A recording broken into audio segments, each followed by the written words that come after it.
Hello tout le monde, bienvenue sur notre chaîne YouTube Viens et suis-moi, écoute et prête l'oreille. Je suis Vaya Priard et je suis heureuse de pouvoir vous retrouver pour une nouvelle semaine et une nouvelle étude des Doctrines et Alliances et du programme Viens et suis-moi. Cette semaine, nous avons à préparer et à lire et à étudier les sections 71 à 75 des Doctrines et Alliances.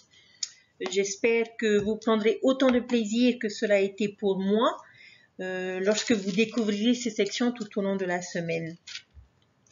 Il y a de nombreuses vérités, de nombreuses doctrines, de nombreux principes que nous découvrons dans ces sections. Mais dans ma première vidéo, chers frères et sœurs, je vais particulièrement me focaliser sur une seule de toutes ces sections parce que à elle toute seule, il y a tellement d'enseignements que nous pouvons en retirer que j'ai estimé qu'il était nécessaire que je me focalise sur cette section. Et cette section est la section 71 des Doctrines et Alliances. Alors, il faut savoir que l'œuvre du Seigneur continue de progresser au Missouri parmi les saints. Et à ce moment-là, le prophète est en train de continuer son travail de traduction avec Sidney Rigdon, la traduction de la Bible. Et on va redécouvrir un personnage que l'on connaît déjà, qui est Ezra Booth, qui est une personne qui s'est convertie suite à un miracle dont il a été témoin, notamment à la personne de Sir Elsa Johnson, que le prophète Joseph Smith avait guéri pour une infirmité qu'elle avait au niveau du bras. Et c'est aussi un homme qui va malheureusement rapidement quitter l'Église et va être parmi les plus grands critiques et les plus grands persécuteurs de l'Église de l'époque. Et donc, Ezra Booth, parce qu'il n'avait pas eu les signes qu'il voulait alors qu'il avait été appelé à prêcher l'Évangile, parce que son nom avait été mal orthographié, va complètement changer de voie et va commencer à s'opposer à l'Église. Et il va exprimer cette opposition, notamment à travers des articles de presse qu'il va rédiger pour pouvoir discréditer l'Église, discréditer Joseph Smith et discréditer le livre de Mormon. Il va devenir l'un des plus grands anti-Mormons, anti-Joseph Smith et anti-livre de Mormon de l'époque. Et il faut savoir que lorsque le Seigneur donne à Joseph Smith la révélation de la section 71 des Doctrines et Alliances, 9 articles de presse étaient déjà parus dans le Missouri et beaucoup de membres lisaient ces récits, lisaient ces critiques qui parfois étaient virulentes et certains commençaient à douter et à faiblir. Et le Seigneur, en voyant ces choses, a décidé d'intervenir et a donc demandé au prophète Joseph Smith d'arrêter son travail de traduction de la Bible, de sortir et d'agir et d'intervenir. Vous pourrez me dire que ces choses se sont produites il y a une centaine d'années, mes chers frères et sœurs, je peux vous assurer que nous pouvons retrouver ces mêmes choses aujourd'hui et que cette opposition et que cette critique que nous découvrons dans l'histoire de l'Église au niveau, notamment à partir de la section 71, nous les retrouvons encore aujourd'hui. Et c'est une opposition, chers frères et sœurs, qui a toujours existé, et ce depuis la préexistence. Nous savons tous que dans la préexistence, des personnes se sont opposées à l'œuvre et au plan de notre Père Céleste. Et pour pouvoir nous aider un peu à comprendre l'esprit de ces sections, j'aimerais faire un parallèle avec les réseaux sociaux que nous avons aujourd'hui, où nous pouvons trouver beaucoup de bonnes choses. Nous pouvons trouver de bonnes choses, de bonnes informations, de belles choses partagées qui peuvent édifier, mais c'est aussi parfois des lieux où l'on retrouve de la méchanceté, des jugements, des critiques. Beaucoup se cachent derrière un écran pour pouvoir exprimer bien souvent ce qu'ils n'oseraient pas faire en face. C'est tellement plus facile de le faire derrière un écran plutôt que de le faire en face. Et c'est un peu dans cet esprit que nous nous retrouvons dans ce contexte où nous retrouvons la section 71 des Doctrines et Alliances. On observait une querelle, je dirais une querelle de mots où Ezra Booth et d'autres opposants utilisaient notamment la presse écrite pour pouvoir exprimer haut et fort leur opposition et leur critique vis-à-vis de l'Église. Et on se rend compte à travers cette expérience du pouvoir des mots au point d'éloigner certaines personnes de l'Église et de l'Évangile. Et le Seigneur voulait que Joseph Smith intervienne et fasse quelque chose. Alors la première question sur laquelle que j'aimerais nous poser et sur laquelle je voudrais que vous méditiez, c'est quand avons-nous rencontré de l'opposition ou avons-nous eu des critiques de l'Église et qu'avons-nous ressenti à ce moment-là? Chers frères et sœurs, il est vrai que le contexte parle d'opposition dans l'Église, de critiques de l'Église, mais cette opposition et ces critiques peuvent se trouver au sein même de l'Église, en tant que dirigeants, en tant que membres, en tant que frères et sœurs. Nous pouvons parfois nous retrouver face à de l'opposition et face à des critiques. Et pourquoi est-ce que je vous parle de ces choses, chers frères et sœurs? Ce n'est pas pour noircir le tableau, bien au contraire, mais parce que je veux qu'à travers cette section, nous apprenions ce que le Seigneur a enseigné à l'époque au prophète Joseph Smith sur la manière de gérer cette opposition, de gérer ces critiques. Et ces enseignements, nous les trouvons dans la section 71 des Doctrines et Alliances.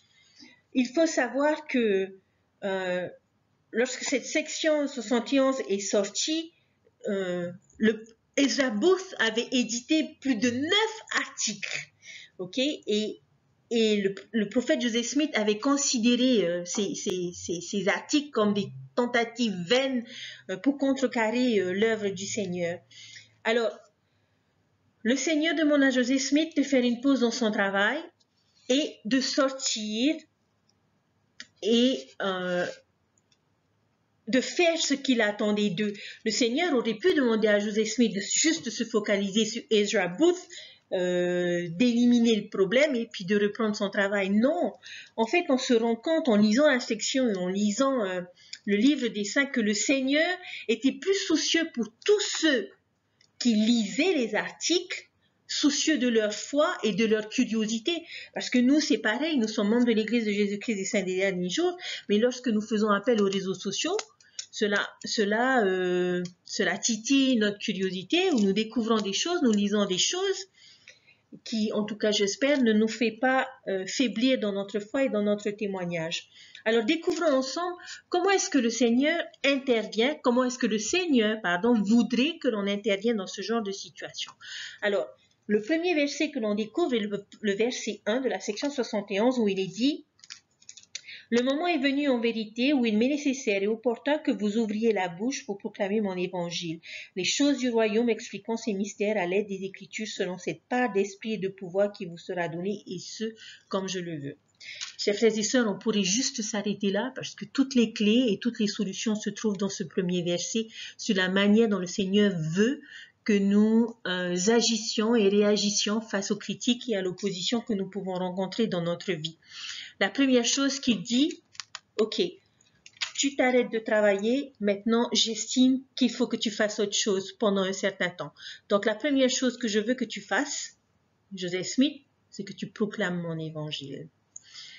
Chers frères et sœurs, j'aime beaucoup cet enseignement que le Seigneur nous donne dans ce verset parce que bien souvent, lorsque nous faisons face à des critiques ou à de l'opposition, nous essayons de nous justifier avec nos propres mots, notre propre connaissance, avec notre expérience.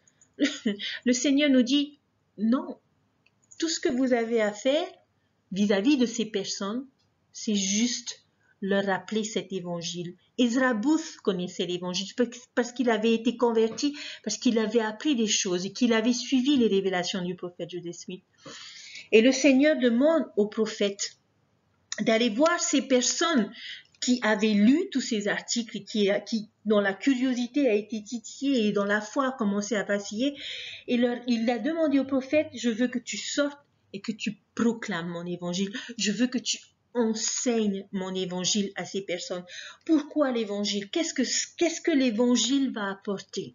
En tout cas, ce que je l'espère, et qui était le cas à l'époque et qui est encore le cas aujourd'hui, chers frères et sœurs, l'évangile encourage, l'évangile donne de l'espoir, l'évangile sent de bonnes nouvelles.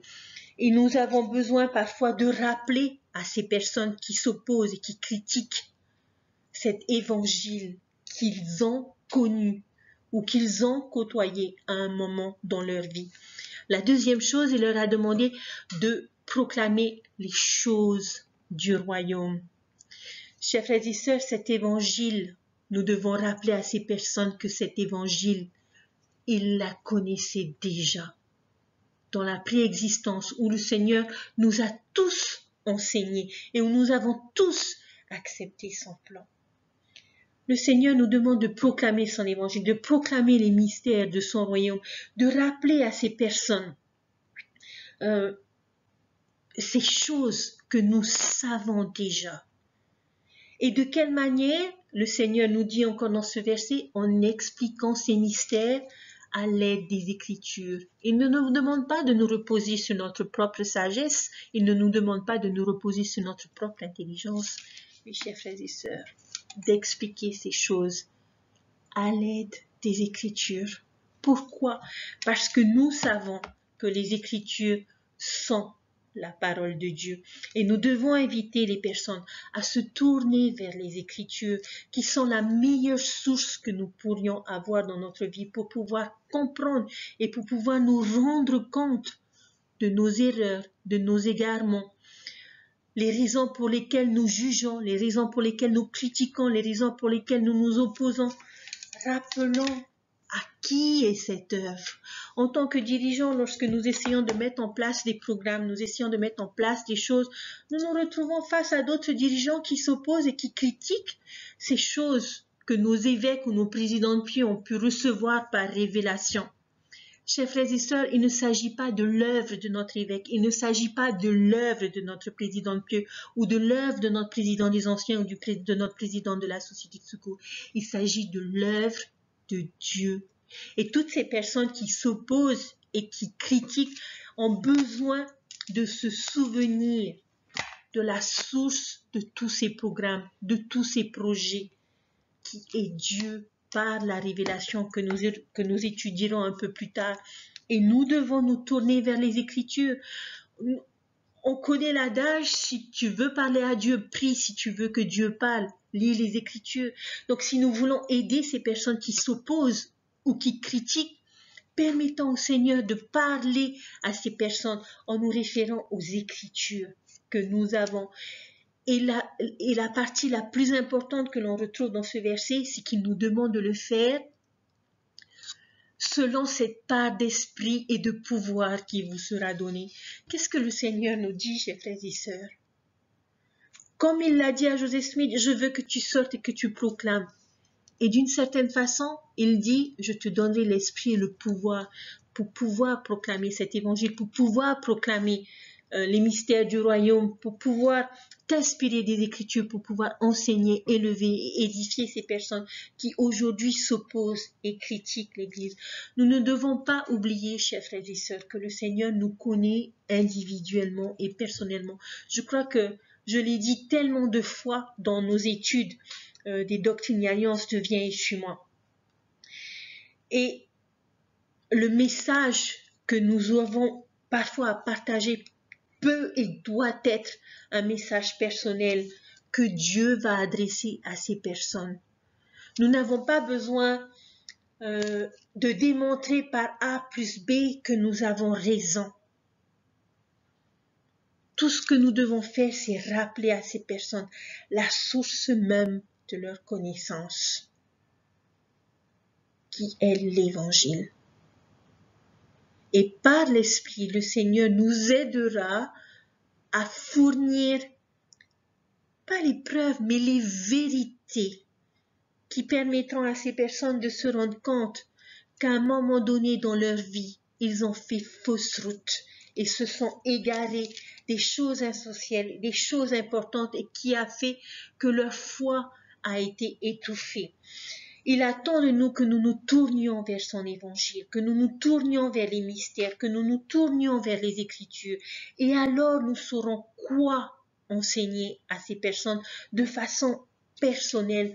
Nous ne pourrons jamais utiliser le même type de leçon, le même type d'enseignement. Et je pense que les missionnaires se joindront à moi pour dire que quelles que soient les circonstances et les personnes, les enseignements ne sont jamais les mêmes. La doctrine est la même, mais la manière de la présenter, la manière de l'enseigner est toujours différente parce que le Seigneur a un message personnel à adresser à chacune de ces personnes. Alors, chers frères et sœurs, n'allons pas midi à 14 heures. Rappelons-nous de l'Évangile, rappelons l'Évangile à ces personnes. Aidons-nous des Écritures et permettons à l'Esprit d'agir dans notre vie. Les versets suivants sont les versets 2 et 3. En vérité, je vous le dis, proclamez pendant un certain temps au monde, dans les régions alentours, et c'est que dans l'Église, jusqu'à ce que cela vous soit révélé. En vérité, c'est une mission que je vous donne pour un certain temps. Qu'est-ce que le Seigneur nous enseigne ici? C'est que le Seigneur nous prendra un moment dans notre vie et nous placera dans une responsabilité ou sur la route et le chemin d'une personne que nous ne connaîtrons pas forcément, mais il le fera parce qu'il saura que nous sommes la bonne personne pour pouvoir aider cette personne à retrouver la foi, à retrouver le chemin des alliances. Nous ne pouvons pas savoir à l'avance ce dont les participants auront besoin, mais nous devons être disposés à faire notre part et à nous laisser guider. La seule chose commune, chers frères et sœurs, que nous pouvons utiliser dans ces différentes situations, ce sont les Écritures, parce qu'elles sont la parole de Dieu. Nous ne savons pas à l'avance ce que les personnes ont besoin d'entendre, mais si nous nous tournons vers les Écritures, si nous nous tournons vers l'Esprit, nous saurons prononcer les mots justes qui toucheront le cœur de ceux que nous aurons enseignés. Le Seigneur nous connaît et sait que nous avons un témoignage, sait que nous avons une expérience, sait que nous avons une connaissance nécessaire pour pouvoir enseigner certaines choses à un certain moment à certaines personnes. Tout ce qu'il attend de nous, c'est que nous soyons disposés à le faire et que nous acceptions la responsabilité qu'il nous donne. Il y aura toujours des moments où le Seigneur ne voudra pas que l'on intervienne, alors que nous en aurons envie. Et il y aura d'autres moments où il voudra qu'on ne laisse pas passer certaines choses pour le salut de tous. Et là, pour Joseph Smith et Sidney Rigdon, le moment était opportun pour eux d'arrêter de faire ce qu'ils étaient en train de faire. Pourtant, c'était un commandement. Le Seigneur lui avait donné le commandement de traduire la Bible. Mais il lui a dit, attends, je veux que tu fasses une pause parce qu'il y a quelque chose de plus important. Et le Seigneur leur a demandé d'aller proclamer son évangile parce qu'il se souciait de ces personnes qui pouvaient être égarées par les critiques et l'opposition exprimées par un seul homme. Donc nous pouvons voir les répercussions et les conséquences qu'il peut y avoir lorsqu'une personne décide de s'opposer. Et il est important, chers frères et sœurs, que ce soit sur les réseaux sociaux, que ce soit dans notre vie de tous les jours, lorsque nous nous trouvons face à des personnes qui s'opposent à nous, qui s'opposent à nos principes, qui critiquent nos principes et nos croyances, que nous puissions nous tourner vers les bonnes sources que le Seigneur nous a enseignées dans cette section. L'Évangile, les mystères du royaume, les Écritures et le Saint-Esprit. Dans les versets suivants, les versets 4, versets 7 et 8, il est dit « C'est pourquoi travaillez dans ma vigne, lancez un appel aux habitants de la terre, rendez témoignage et préparez le chemin pour les commandements et les révélations qui vont venir. » Verset 7, c'est pourquoi confondez vos ennemis, invitez-les à vous rencontrer tant en public qu'en privé. Et si vous êtes fidèles, leur honte sera rendue manifeste. Qu'ils produisent donc un moyen de défense contre le Seigneur. Qu'est-ce que j'aime ces versets, chers frères et sœurs. J'ai utilisé le verset 4 parce que il y a une expression dans ce verset qui montre toute la difficulté, la persévérance et la diligence qui sont nécessaires lorsque nous nous retrouvons dans ces situations d'opposition et de critique. Travaillez dans ma vigne. J'aimerais que vous puissiez avoir l'image d'une vigne qui paraît s'étendre sur des kilomètres où parfois il nous arrive de ne pas pouvoir voir le bout de la vigne. Et nous savons le travail minutieux qui est nécessaire pour pouvoir récolter la vigne. Et le Seigneur nous fait comprendre à travers cette expression que le travail n'est pas simple, mais que cela nécessite, encore une fois, chers frères et sœurs, de l'engagement, de la volonté, et que nous nous tournions vers les bons formateurs qui nous aideront à travailler convenablement dans cette vigne, selon les critères, selon les désirs et selon l'inspiration du Seigneur. La deuxième chose très intéressante et qui montre tout l'amour du Seigneur vis-à-vis de ses enfants se trouve dans les versets 7 et 8, lorsque le Seigneur dit « Confondez vos ennemis, invitez-les à vous rencontrer tant en public qu'en privé, qu'ils produisent donc leurs moyens de défense. » Chers frères et sœurs, confondez vos ennemis. Il ne dit pas « opposez-vous à vos ennemis », il ne dit pas détruisez-les, okay? Et il leur dit invitez-les à vous rencontrer. Alors je vais d'abord m'attarder sur le mot ennemi. Croyez-vous vraiment qu'il y ait des ennemis pour le Seigneur? Non, chers frères et sœurs. Le Sauveur nous a enseigné combien il était important d'aimer nos ennemis, de bénir ceux qui nous maudissent et de prier pour ceux qui nous haïssent. Le soleil se lève, chers frères et sœurs, sur les bons et sur les méchants. Et nous aurons toujours à faire face à des personnes qui n'auront pas toujours de bonnes intentions, qui ne feront pas toujours les meilleures choses. Mais Dieu aime chacun d'entre nous. Que nous soyons justes ou que nous soyons rebelles, nous sommes tous ses enfants.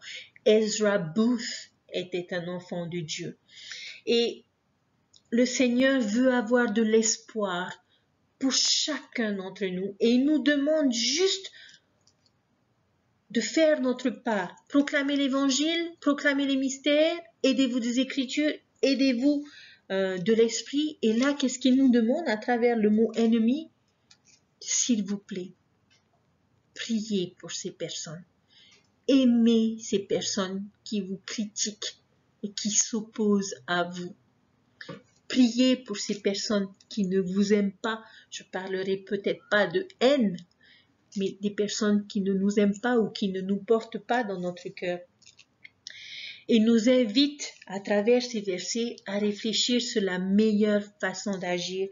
Et là, ces versets montrent tout l'amour qu'il a pour chacun d'eux parce qu'il n'est pas ce Dieu exigeant qui ne permet à personne de s'exprimer. Au contraire, il leur dit, laissez-les venir, laissez-les s'exprimer, laissez-les, comme il le dit au verset 8, donnez-leur le moyen de défense contre le Seigneur.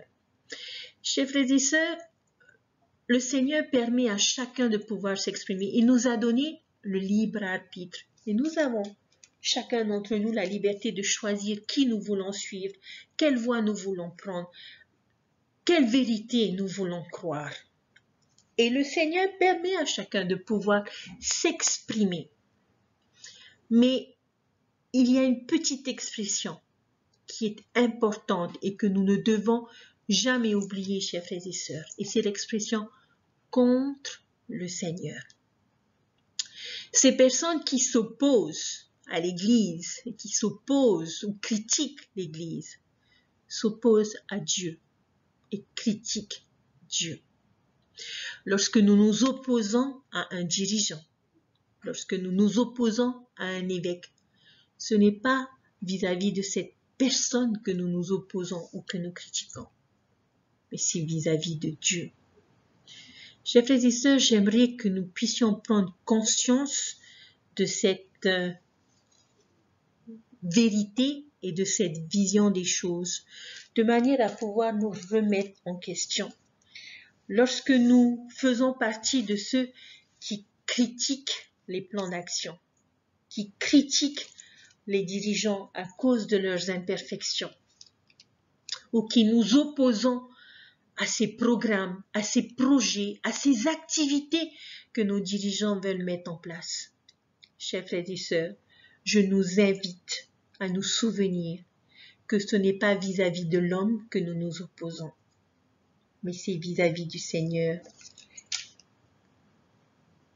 Qu'ils produisent donc un moyen de défense contre le Seigneur. Chers frères et sœurs, il est important que nous comprenions ces choses. Si nous nous trouvons dans la situation où, peut-être pas à l'extrême comme Ezra Booth, de manière à discréditer l'Église, mais si nous nous trouvons dans la situation où nous discréditons les dirigeants, puissions-nous nous souvenir de ces enseignements.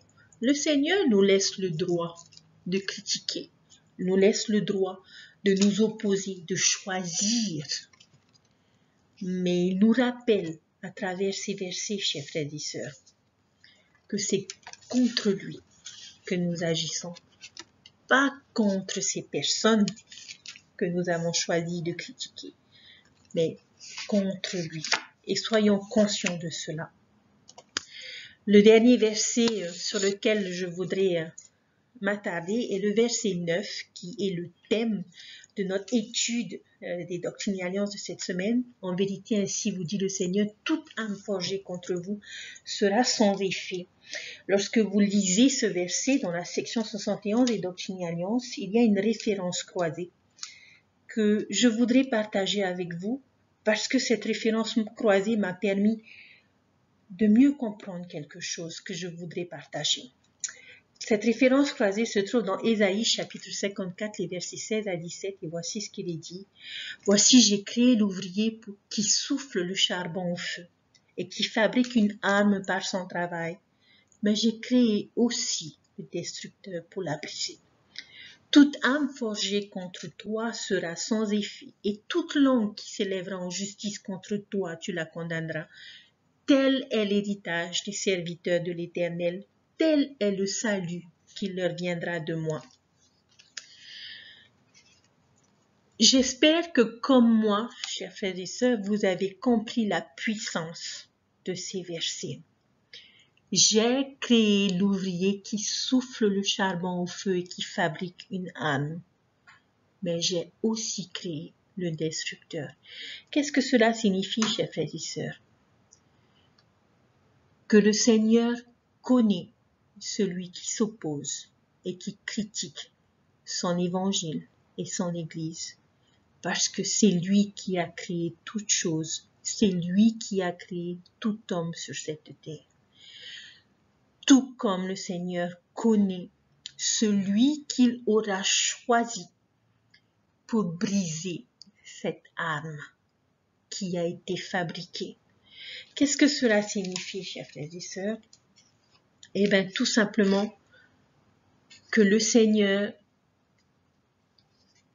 nous fait comprendre que celui ou celle qui voudra faire du tort à l'Église ou contre nous, c'est lui qui les a créés et qui les connaît parfaitement. Ce verset, chers frères et sœurs, devrait nous encourager lorsque nous rencontrons de l'opposition dans ce que nous faisons. Nous ne devons pas perdre courage et nous ne devons pas abandonner, car le Seigneur a créé et connaît chaque personne qui s'oppose à nous.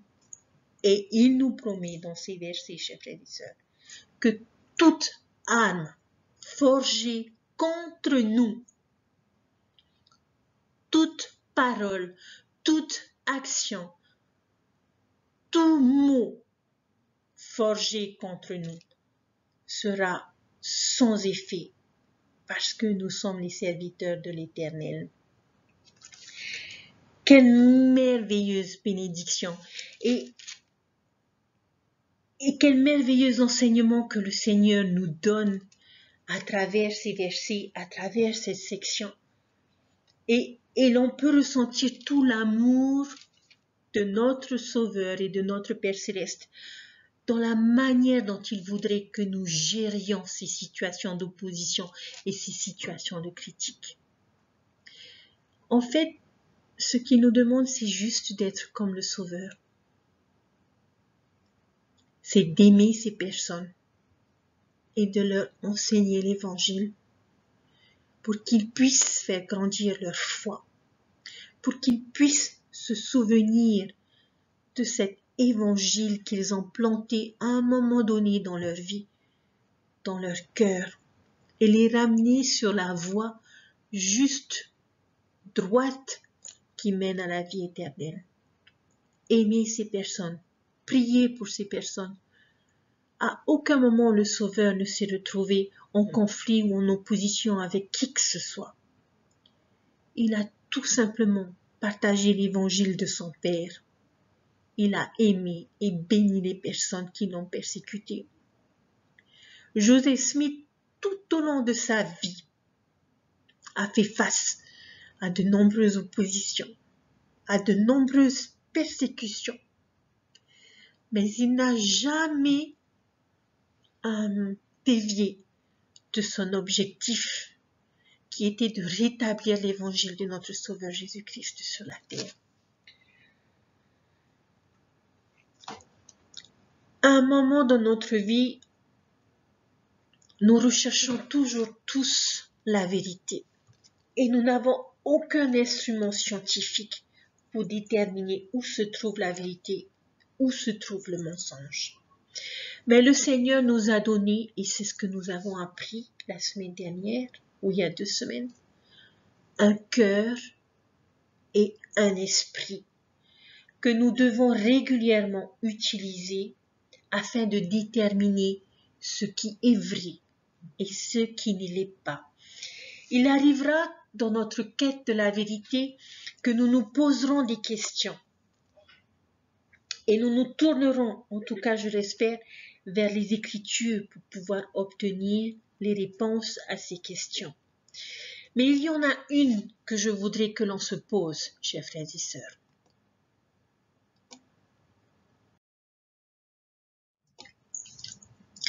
Et cette question que j'aimerais que l'on se pose aujourd'hui, chers frères et sœurs, est de savoir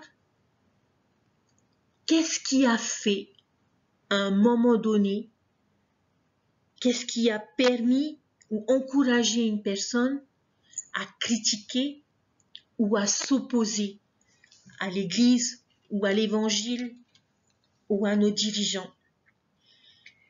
Dans le cas de frère Ezra Booth, ce frère s'est davantage focalisé sur les imperfections de cette Église rétablie. Les imperfections quant à son nom mal orthographié, des imperfections, des expériences qui n'ont pas répondu à ses attentes, des signes qu'il espérait et qu'il n'a pas obtenus quand il a prêché l'Évangile. Et je pense, chers frères et sœurs, que ce qui l'a amené à s'égarer et à devenir l'un des plus grands persécuteurs de l'Église, c'était le doute qu'il a eu en se focalisant sur les erreurs commises, sur les imperfections qu'il a pu voir. Je me souviens d'un enseignement de président Uchtdorf lors d'une conférence générale où il nous a enseigné, et j'aimerais le rappeler à chacun d'entre nous, est que la foi, c'est espérer en des choses qui ne sont pas vues, mais qui sont vraies.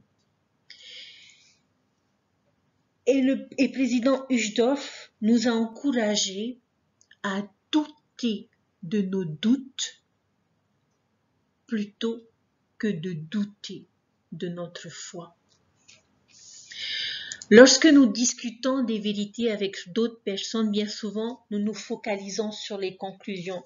Qu'est-ce qui a fait que lui croit cette chose et moi cette chose alors que cela paraît si évident? Je pense qu'il est nécessaire, chers frères et sœurs, que nous revenions à l'origine.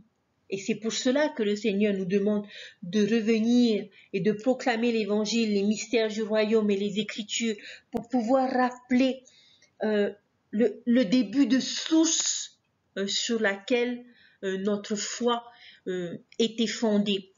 Et dans ce processus de quête, nous pouvons souvent prendre des directions différentes. Et si nous nous focalisons, chers frères et sœurs, sur les imperfections de l'Évangile, sur les imperfections de nos dirigeants, sur les erreurs qui ont été commises, il arrive parfois que l'on entende des personnes dire « Ben, je veux plus faire partie de cette église ou de ce bureau parce que la personne qui est en face de moi est hypocrite. Et parce que cette église est remplie d'hypocrites, je ne veux plus y faire partie. » Chers frères et sœurs, quelque part nous sommes tous hypocrites. Parce que si nous définissons l'hypocrite est quelqu'un qui ne réussit pas à vivre parfaitement ce qu'il croit. Et je ne connais aucun d'entre nous, chers frères et sœurs, qui soit en mesure de dire qu'il vit parfaitement les principes de l'Évangile et la doctrine. Alors, nul parmi nous n'est tout à fait semblable au Christ et comme nous savons, nous nous efforçons, en tout cas je l'espère, de l'être et nous aspirons sincèrement à surmonter nos fautes et le désir de péché qui est en nous. Et de tout notre cœur, nous aspirons, en tout cas je l'espère, à devenir meilleurs.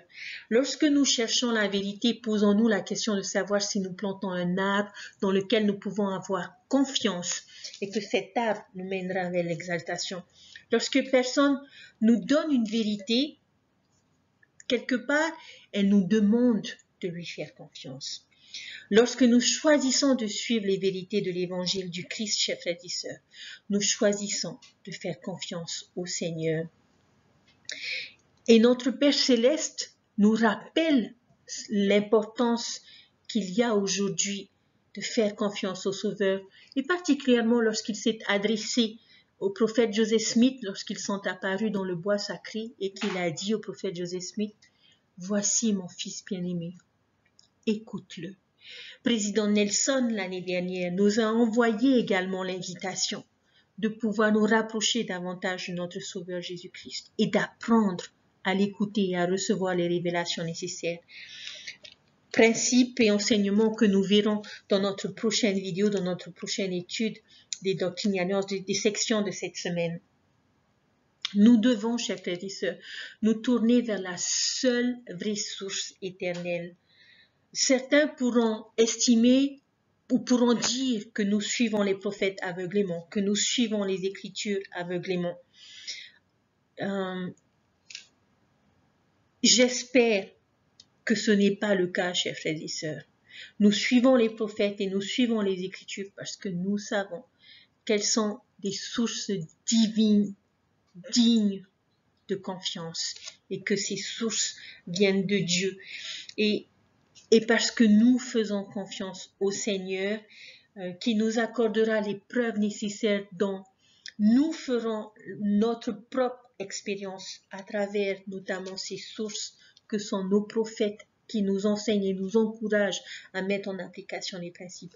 Lors de notre dernière conférence générale, Président Nelson nous a invités à fortifier notre foi, chers frères et sœurs, qui est le premier principe de l'Évangile, la foi au Seigneur Jésus-Christ. Et nous a demandé de faire l'expérience, de faire ce qu'il faut pour pouvoir faire grandir notre foi au point de déplacer les montagnes dans notre vie. Chers frères et sœurs, c'est sur ces enseignements que je vais finir mon étude d'aujourd'hui, de la section 71 des Doctrines et Alliances. Le prophète Nelson, un jour dans un discours, a dit « Je suis un homme de science et je suis un homme de foi ». Lorsque l'on regarde les scientifiques aujourd'hui, pour pouvoir apporter des certitudes, des innovations dans les découvertes scientifiques, beaucoup sont partis d'hypothèses et ont fait l'expérience de ces hypothèses de manière à pouvoir démontrer et déterminer le bien fondé d'une découverte scientifique, d'une preuve scientifique. Il en est de même pour nous, chers frères et sœurs, dans notre étude de l'Évangile, dans notre processus à fortifier notre foi.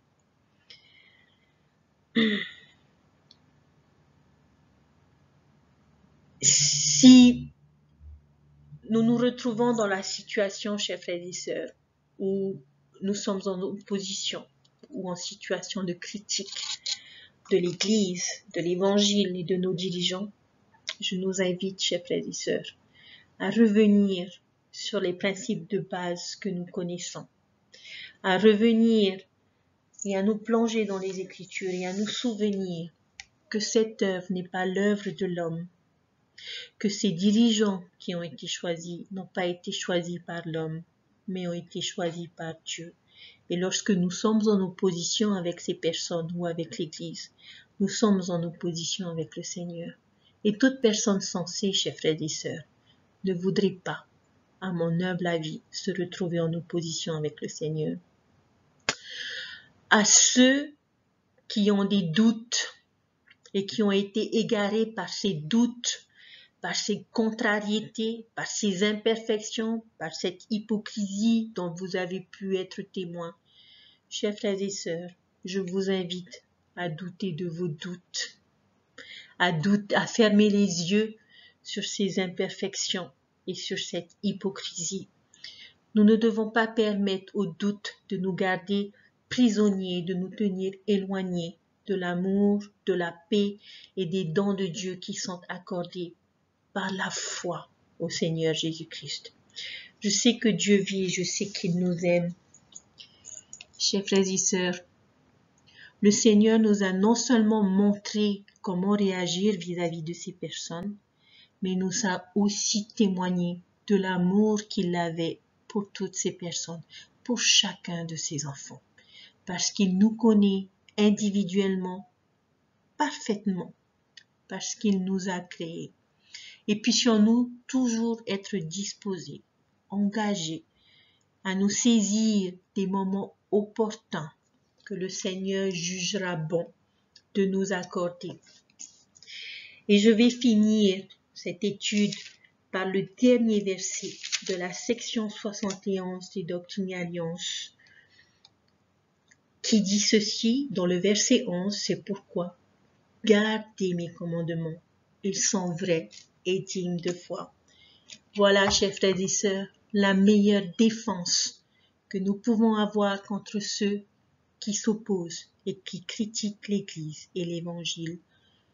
Gardons les commandements du Seigneur, soyons des modèles en pensée, en action et en parole, que l'Évangile de notre Sauveur Jésus-Christ se reflète sur nous-mêmes, sur notre visage et rappelle à ces personnes qui sont face à nous cet Évangile qu'ils ont à un moment donné dans leur vie côtoyé, goûté, fait l'expérience et eu le témoignage qu'il était vrai. Dieu a besoin de nous. Dieu veut que nous aimions chacun d'entre nous comme il nous aime. Il nous connaît.